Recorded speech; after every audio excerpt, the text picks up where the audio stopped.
About 6 years ago in Colombia, I met a family consisting of parents and three children.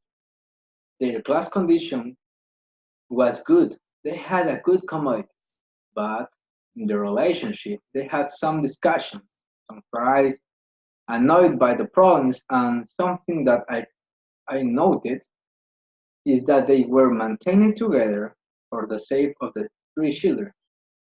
When I asked if they were married, he answered that they still did not know each other well. You believe that? They were together for about 30 years and don't know well each other.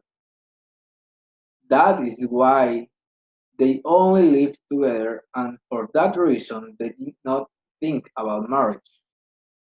I met another other couples living in a free union with the same problem, and the problem increases when the family are poor.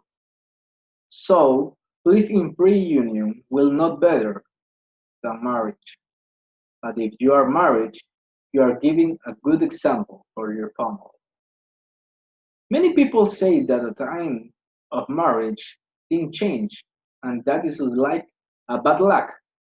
And love is gone, there is less attention, there are more fights. That is why it is better to live together. And if that doesn't work, separation is easier, and everyone follows their own way.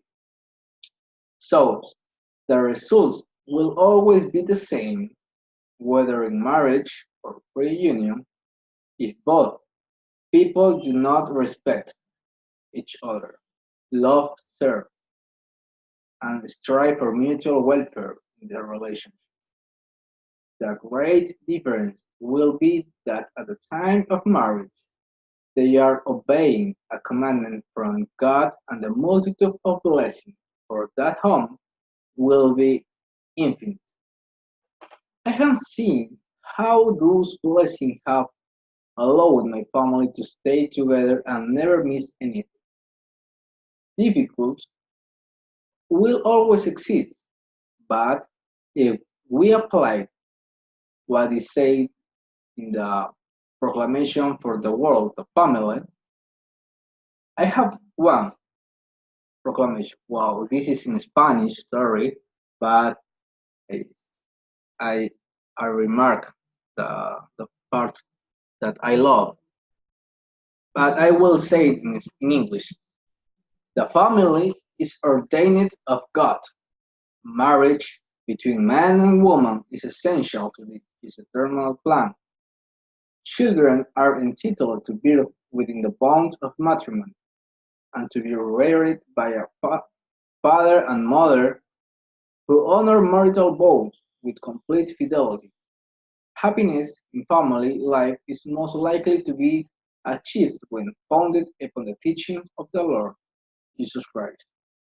Successful marriage and families are established and maintained on principles of faith, prayer, repentance, forgiveness, respect, love, compassion, work, and whole recreational activities. This invitation is like a commandment, and there are a basis or a foundation for a family. So, not in the book of the five love language, say if you want to endure in your marriage, there are five simple things you could do according to these things. The number one is words of affirmation. The other people in marriage love when it listen to good words of love. The number two is physical touch. Number three is of service. Number four is gifts. And number five is quality time. So if you make the decision to marry, it will be the best decision of your life.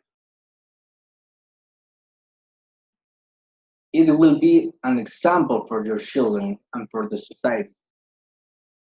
By supporting each other, you will cause divorce rates to decrease and increase marital union in young people.